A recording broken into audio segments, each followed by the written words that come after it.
da fasadi da sun dukiyar al'umma kamar abin da yake faruwa a wannan lokaci ɗin. Idan ka ɗauko suran a zamanin banin umai da irin wannan lokacin za ga daidai yake halayyar su iri ɗaya da kwantakar su iri ɗaya da yadda suke zalunta al'umma da kashe al'umma da shi imani da yadda ake wa wasu a cikin dukiyoyin al'umma.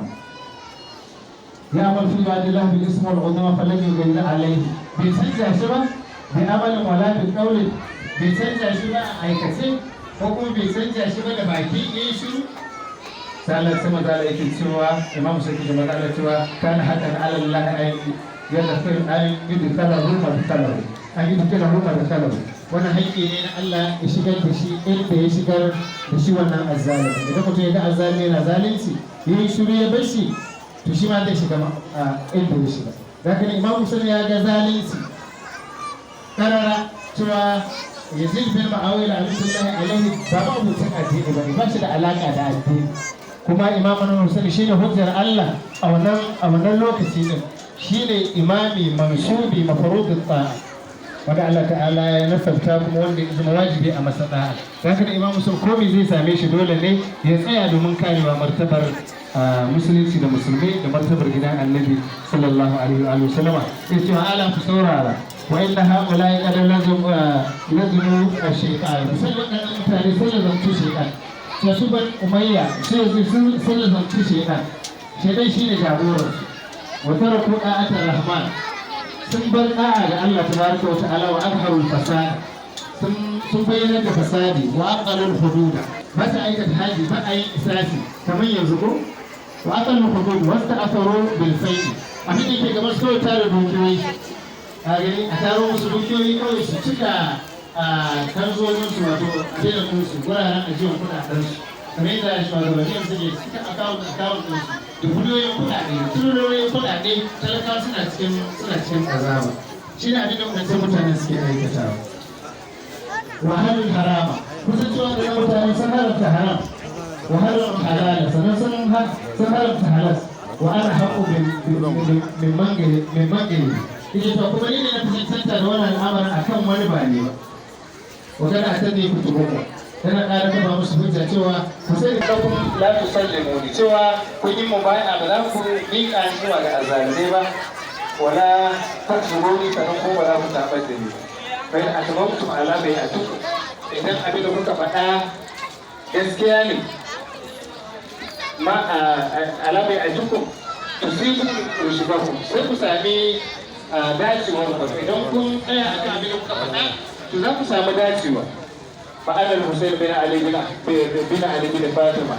ni ne fa Husayn dan gidan Ali dan gidan Fatima bint Rasulullahi sallallahu alaihi wasallama nasiba anfusikum wa ahli ma ahlikum ke cewa numfashi na fa fansa ne akan wato numfashin ku fansa ne akan numfashi na kamata ku ba da rayukanku domin kwansar raina وبعد أهلكم ومفرد أهلنا ولكم في أسوة نقصر كسوة يكشف تكاو قوي أغريم ولكم في رسول الله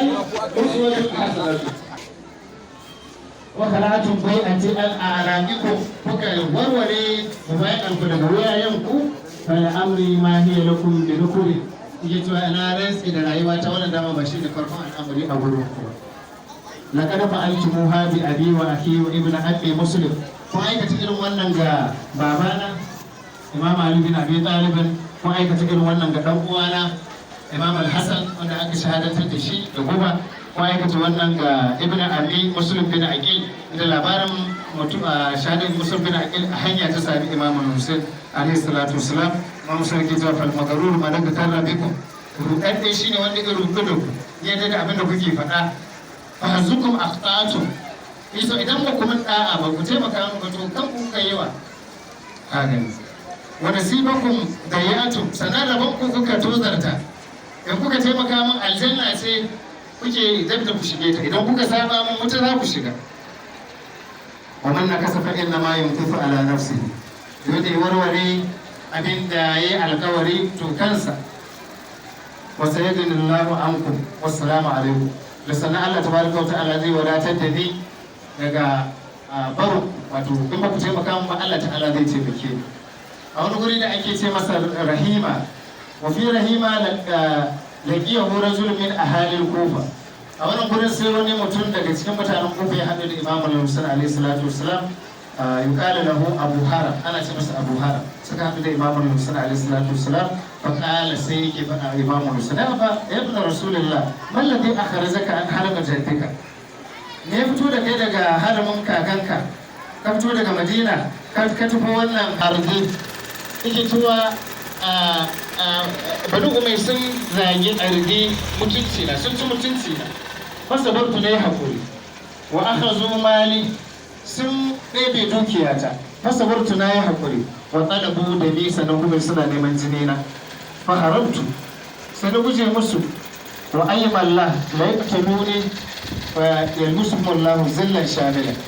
yake cewa ya rantsi da Allah idan suka kashe ni ji Imam Hussein sai Allah tabaraka wata'ala ya sanya musu kaskancin da zai mamaye su wa saifan qati'an Allah ta'ala ya jarrabe su da takobi mai sare wayayi kusa lokacin bayan wani an Karbala ta wanye Muhtar al-Thaqafi ko ya bi su ɗaya bayan ɗaya ya gama da su ya fafata da su kuma Allah ta'ala ya bashi nasara a kansu ويسلط عليهم من يذله ما الله تعالى زي سلط musu wanda zai kaskantar da su